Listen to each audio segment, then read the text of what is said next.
I'm saving these trucks for Christmas, but I wanted to show you that they are 6, and also when you compare them to a Hot Wheels, they're about the same size. And when you have, like, I don't know what dimension these are, ratio, but you know, they're a bit bigger. They're about the same size as a Hot Wheels. The detailing is okay. Is it perfect? No, but I think at this price point, it's fine. My main thing is that this part is all metal. Oh, good. I have a marker on my hand.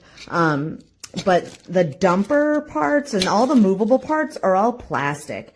So if you have a toddler, you know that these are the things that get broken. So that's a little disappointing.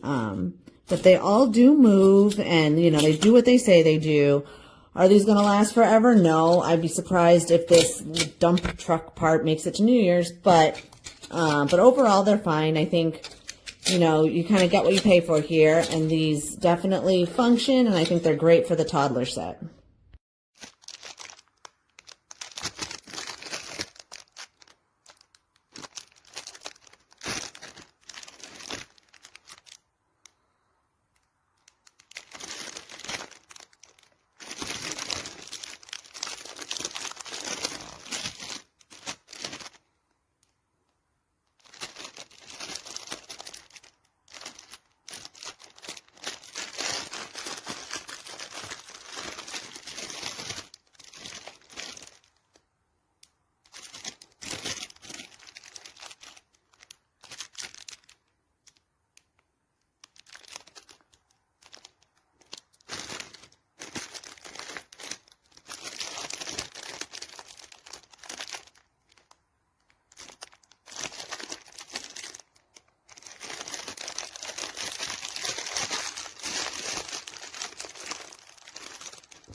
More.